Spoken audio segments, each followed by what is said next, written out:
अब तक आपने सुना कि कावेरी जी अपनी तीनों बेटियों ईशा, मोहिनी और सुहाना की शादी 3 घर जमाई लड़कों के साथ करवा देती है। उन्हें लगता है कि ये लड़के शायद घर का कामकाज संभाल लेंगे, लेकिन उनके तीनों घर जमाई बहुत आलसी थे। वो नौकरी भी नहीं करते थे और बाहर का काम भी नहीं। कावेरी जी ने अपनी बेटियों से कहा कि वो प्रेगनेंसी का बहाना बनाकर अपने पतियों को सबक सिखाए। अब सुनिए आगे। मम्मी, आपने जैसा कहा था हमने वैसा ही किया, लेकिन देखिए ना, विवेक का हाल तो वैसा का वैसा ही है।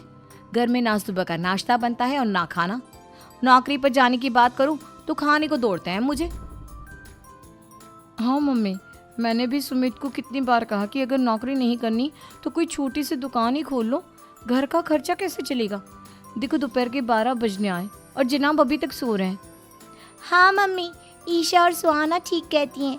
अविनाश का भी यही हाल है। जब मैंने अपनी प्रेगनेंसी के बारे में कहा तो मुझसे कहने लगा, अरे दूसरी लड़कियां तो 9-9 महीने तक नौकरी करती है, बस डिलीवरी के टाइम छुट्टी लेती है। मोहिनी, तुम भी नौकरी करो। अब मुझे कहाँ नौकरी मिलेगी? मम्मी बताओ अब मैं क्या करूँ? हे भगवान, क्या सोचकर घर जमाई दामाद लाई थी मैं कि मेरी बेटियां मेरे पास रहेंगी और खुश रहेंगी, लेकिन इन आलसी दामादों ने तो हमारी जिंदगी को भी प्रॉब्लम में डाल दिया है। मैं तो कहती हूँ मम्मी, हम लोग वापस अपनी जॉब पर जाना शुरू कर देते हैं। बता देते हैं इन लोगों को कि हमने प्रेगनेंसी का बहाना किया है।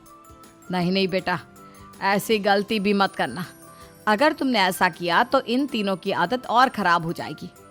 अरे आज नहीं तो कल कभी तो तुम प्रेग्नेंट होगी, तब वापस यही प्रॉब्लम आएगी। तब क्या करोगी तुम तीनों? हाँ मम्मी, आपकी बात तो बिल्कुल सही है। इन लोगों को तो सुधारना ही पड़ेगा। लेकिन कैसे? अपने बच्चों के आने की खबर सुनकर भी इन लोगों पर कोई असर नहीं हो रहा। पैसे कमाने के लिए घर से बाहर निकलना ही नहीं चाहते ये तीनों।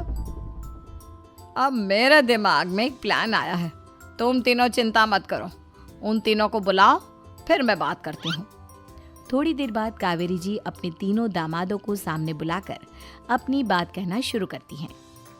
अविनाश, सुमित और विवेक, देखो बेटा, मैं ना तुम तीनों से बड़ा प्यार करती हूँ, इसीलिए तो तुम्हें घर जमाई बना कर रखा है मैंने। अरे मम्मी जी, सीधे सीधे कहिए ना, क्या बात है? प्यार तो हम भी आपको बहुत करते हैं। अरे मम्मी जी, आपकी इज्जत भी बहुत करते हैं। अरे भाई, आपके जैसी सास और कमाने वाली बीवी सबको मिलती है क्या? हाँ मम्मी, विवेक और सुमित ठीक कह रहे हैं। आपकी बेटी से शादी करके मेरी तो जिंदगी ही अच्छी हो गई है। जानती हूँ मैं, और ये भी जानती हूँ कि तुम तीनों अपने अपनी बीवियों से बहुत प्यार करते हो। बेटा, बात ऐसी है कि हमारे कुल गुरु ने कहा है कि प्रेग्नेंट होने के बाद मेरी तीनों बेटियां शुरू के 4 महीने हमारे गांव में जाकर रहेगी, जहां मेरे चाचा जी रहते हैं। अरे लेकिन क्यों मम्मी, गांव में जाकर रहने की क्या जरूरत है इन तीनों को? वो क्या है ना बेटा, हमारे परिवार को एक श्राप है। अगर मेरी बेटियों ने यहाँ पर बच्चा पैदा करने की कोशिश की तो उनके बच्चों को कुछ भी हो सकता है। इसलिए अब से लेकर 4 महीने पूरे होने तक इन्हें गांव वाले घर में रहना पड़ेगा। हाँ तो इसमें प्रॉब्लम क्या है मम्मी जी? हम भी वहाँ जाकर रहेंगे, पिकनिक मनाएंगे। अरे भाई बीवी जहाँ, हम भी वहाँ। हाँ यार, आइडिया तो बहुत अच्छा है। शहर की जिंदगी में रह रहकर परेशान हो चुके हैं, अब कुछ दिन गांव में बिताएंगे। तुम लोग समझने की कोशिश क्यों नहीं करते? तुम में से कोई भी वहां नहीं जा सकता, और मैं यहाँ रहूंगी ना तुम तीनों के साथ। 4 महीने की तो बात है, उसके बाद ये तीनों ही लौट कर आ जाएंगी। ठीक है मम्मी जी, अब हमारे बच्चों का सवाल है तो ये तो करना ही पड़ेगा। कावेरी अपनी तीनों बेटियों को कुछ दिन के लिए घर से बाहर कहीं दूसरे शहर में रहने के लिए भेज देती है। कुछ दिनों के बाद, अरे मम्मी जी, बहुत दिन से पिज्ज़ा नहीं खाया, मंगवाइए ना। क्या बताऊं बेटा, पहले तो बेटियां खर्चा दे देती थी क्योंकि उनकी नौकरी थी, लेकिन अब तो मेरे पास पैसे ही नहीं बचे। थोड़े बहुत पैसे हैं जो बच्चों की डिलीवरी में काम आएंगे। लेकिन मम्मी जी, आपकी बेटियों को वापस आने में तो अभी बहुत वक्त बाकी है। वही सोच सोच कर परेशान हो रही हूँ। सोच रही हूँ कल से दूध भी बंद करवा देती हूँ। अब दूध वाले को देने के लिए पैसे भी तो नहीं है ना। अरे नहीं नहीं मम्मी जी, अगर दूध भी बंद करवा दोगी तो मुझे चाय कहाँ से मिलेगी? और चाय के बिना मैं तो मर ही जाऊंगा। क्या करूं बेटा, इसके अलावा हमारे पास कोई ऑप्शन नहीं है। मेरे पास पैसे ही नहीं बचे।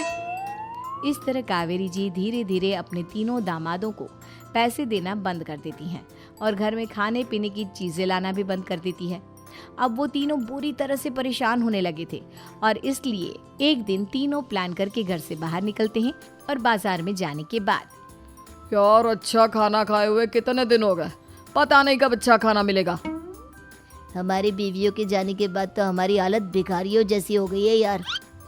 कुछ भी हो, मुझे तो आज पिज्जा खाना ही खाना है। जेब में 1 रुपया नहीं है और पिज्जा खाएगा, कहाँ से आएंगे पैसे? अरे देख वहाँ सामने बोर्ड पर क्या लिखा हुआ है, कंप्यूटर पर काम करने के लिए एक आदमी की आवश्यकता है। भाई मैं तो जा रहा हूँ, काम करूँगा और शाम तक पैसे लाकर आराम से पिज्जा खाऊंगा। जा जा, तुझे कोई काम नहीं देने वाला, हम तो घर जा रहे हैं। चल भाई सुमित।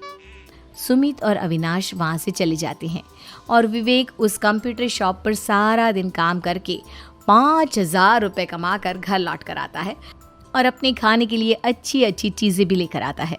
ये देखकर विवेक और सुमित के दिल में भी कुछ पैसे कमाने की इच्छा जागती है।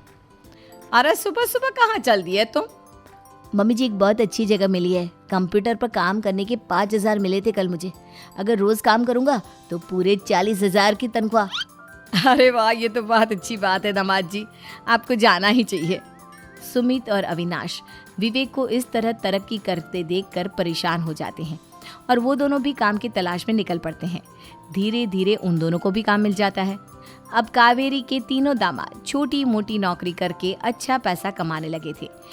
एक दिन कावेरी उन्हें अपने पास बुलाती है। अरे वाह, विवेक 40,000 कमा लेता है, अविनाश 60,000 और सुमित तुम भी 40,000 के आसपास कमा ही लेते हो। कुल मिलाकर तुम अच्छे खासे पैसे कमा रहे हो बेटा। हाँ मम्मी जी, बहुत मजा आता है जब महीने के एंड में मोटी रकम हाथ में आती है। पूछिए मत मम्मी जी, घर में रहकर रोटी बना बना कर और तो जैसा महसूस होने लगा था मुझे तो। हाँ बेटा, तुम तीनों की बात तो बिल्कुल ठीक है। और जानते हो, अब तुम तीनों की पत्नियां भी वापस लौट कर आने वाली है। लेकिन मम्मी जी अभी तो उन्हें गए सिर्फ 2 महीने हुए हैं, आपने तो कहा था वो 4 महीने के बाद लौट कर आएंगी। ऐसा कुछ नहीं है बेटा, मैं सिर्फ तुम तीनों को सबक सिखाना चाहती थी कि आदमी घर में बैठकर बीवी की कमाई खाता हुआ अच्छा नहीं लगता।